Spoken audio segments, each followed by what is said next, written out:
ఈరోజు నా జీవితంలో మరుపురాని మరొక హిస్టరీ తెలుసుకోవటానికి ఈరోజు చాలా ఉపయోగపడింది. దేవుని కృప ఇది. ఎందుకంటే ఈ పరిసర ప్రాంతంలో సువార్త ప్రకటిస్తున్నప్పుడు ఇది నెల్లూరు డిస్టిక్లో ఉండే రామాయపట్నం. ఈ రామాయపట్నంలో ఇదొక రామాయపట్నం బాప్టిస్ట్ థియాలజికల్ సెమినరీ, అంటే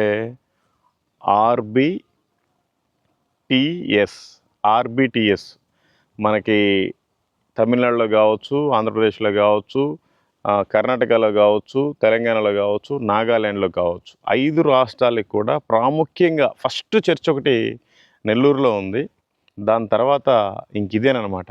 పాపం ఎక్కడో అమెరికా నుంచి వచ్చి బ్రిటిష్ ప్రభుత్వంలో అమెరికన్ మిషనరీస్ అవన్నీ కూడా ఒక మంచి హిస్టారికల్గా వాళ్ళంతా ఒక భలే తయారు చేశారు.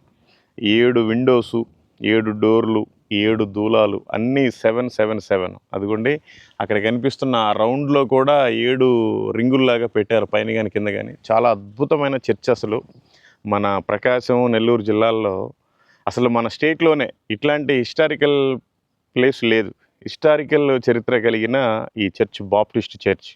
మీరంతా కూడా గూగుల్లో కొట్టండి రామాయపట్నం బాప్టిస్ట్ చర్చ్ అని, మీకు రావచ్చు. అనేక మంది, కొన్ని వేల మంది ఇక్కడ మిషనరీలుగా ట్రైన్ అయ్యి బయటికి వెళ్ళి అనేక పరిచర్యలు, సువార్తలు చేశారు. చాలామంది చాలా చర్చెస్ స్థాపించారు. నాగాల్యాండ్లో అయితే 16 తెగలు ఉంటాయి. 16 తెగలకు సంబంధించిన 16 బాప్టిస్ట్ చర్చిలు. ఇక్కడైతే చాలా ప్రధానంగా మనకి నెల్లూరు జిల్లాలో రామాయపట్నం అనేది బీచ్ ఒడ్డునే ఉంటుంది. ఇదంతా కూడా 111 ఎకరాల స్థలం. అప్పట్లో English medium school, Telugu medium school, ABM school, ఇలా బైబుల్ కాలేజు, బైబుల్ ట్రైనింగు, ఇలా ఉండే స్టాఫ్ క్వార్టర్స్ అందరికీ, స్టాఫ్ అందరికీ క్వార్టర్సు ఇలా చాలా బాగా ఉన్నాయి. చెట్లు కూడా చాలా అద్భుతంగా ఒక్కొక్కటి చూడండి. 1872లో వచ్చి కట్టారంట. 1874లో స్టార్ట్ అయింది బైబుల్ సెమినార్ ఇక్కడ. చాలా అద్భుతం. కాకపోతే లోపల వీడియో తీసుకొని ఇవ్వలేదు, ఏదో కొంతవరకు చిన్న తీసాం. ఎందుకంటే వాళ్ళకి ఏదో కొన్ని ప్రాబ్లమ్స్ ఉన్నాయంట. పాపం వాళ్ళు కూడా రాగానే చాలా మంచిగా రెస్పాండ్ అయ్యారు. కాకపోతే వీడియోలు, ఫోటోలు తీయొద్దన్నారు. వాళ్ళు చెప్పకముందే మనం కొంచెం క్లిప్ తీసాం కాబట్టి అది కూడా మీకు చూపించడం జరిగింది. లేకపోతే అది కూడా పెట్టలేము. అదనమాట.